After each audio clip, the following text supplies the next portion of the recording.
እንደነሱ የሐሰት ሰነድ ሰርተን ዱር አልገባንም። ጦርነት ደግሰው ጠርተው ሲገሉን እየሳቁ አሁን ደግሞ ሲሞቱ ራሳችን መከላከል ስንጀምር ወደ ማሸነፍ ጉዟችን ከፍ እያልን ስንሄድ መንጫጫቱ ሁሉ የለውም ማለት ነው።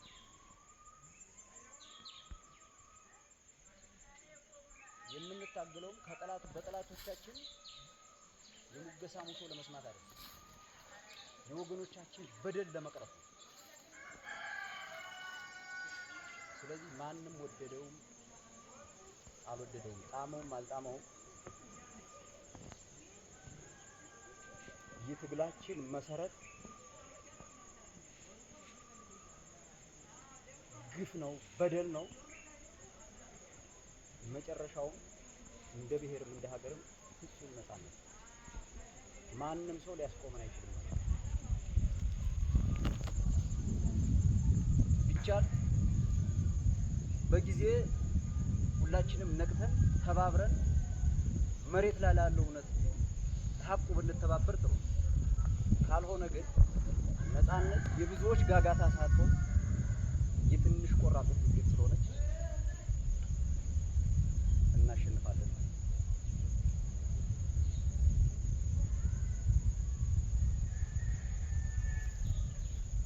ስለዚህ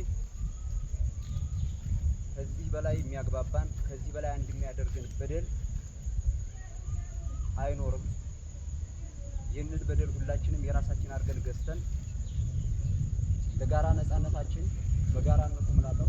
ስላዳመጣችሁኝ እጅግ አመሰግናለሁ። ጨርሻለሁ።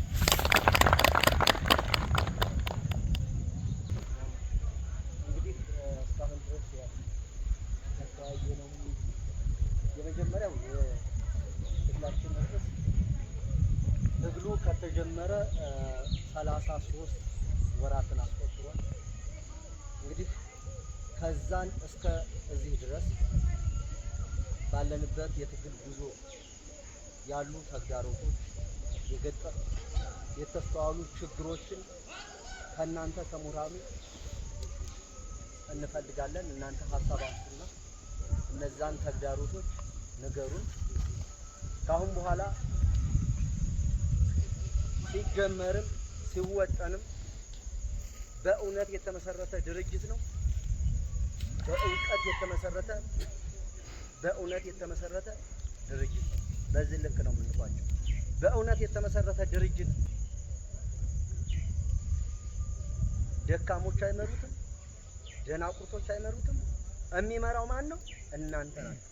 ይሄን ትግል ምክንያት ከአማራ ሕዝብ አብራክ ነው የወጣችሁ። የአማራ ሕዝብ ነው ያስተማራችሁ።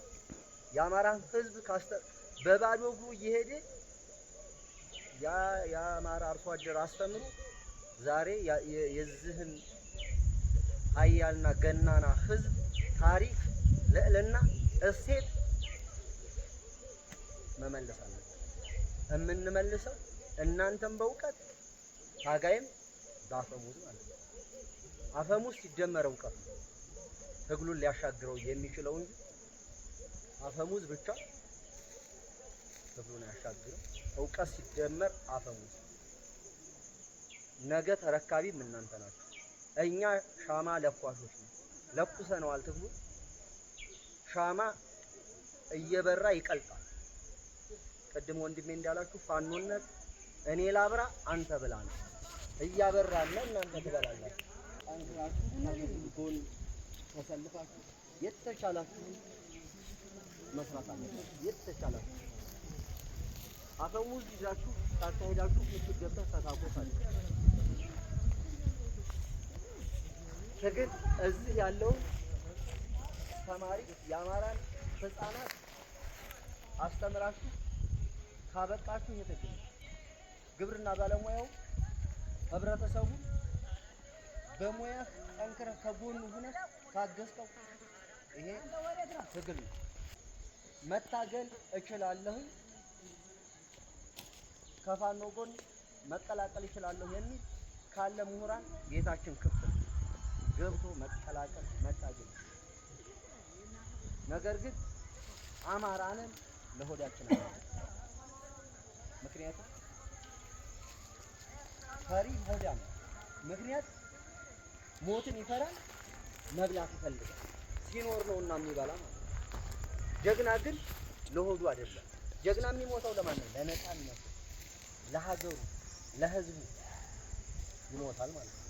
ስለዚህ ፈሪ ደግሞ ለሆዱ ነው የሚያድረው። አማራንን ደግሞ ለሆዳችን አናድርም። በዚህ ልክ ጠንክረን እንታገል።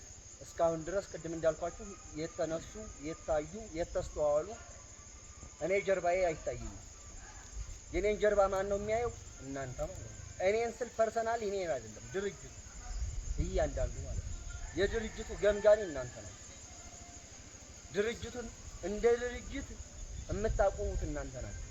ለዛ ደግሞ ሀሳባችሁ ምሁር ማለት ሀሳብ ማፍለቅ ነው። እምቅ ካረጋችሁ ከደናቁርቶች ተርታ ነው የተሰለፋችሁት ማለት ነው። ምሁር የሚባለው ቃላትም ይሰረዛል ማለት ነው። ስለዚህ እንደ ምሁር ምን ማድረግ አለበት፣ ከምሁር ምን ይጠበቃል በሚለው ሀሳብ ላይ ከኛ የሚጠበቀው ይሄ ከእናንተ ይሄ መሰረታዊ ችግር አለ ብላችሁ ለኛ መስታወታችን እናንተ ስለሆናችሁ ማለት ነው። ስለዚህ ጨርሻለሁ። አመሰግናለሁ። ሀሳብ ከእናንተ ብቻ ነው የሚፈልግ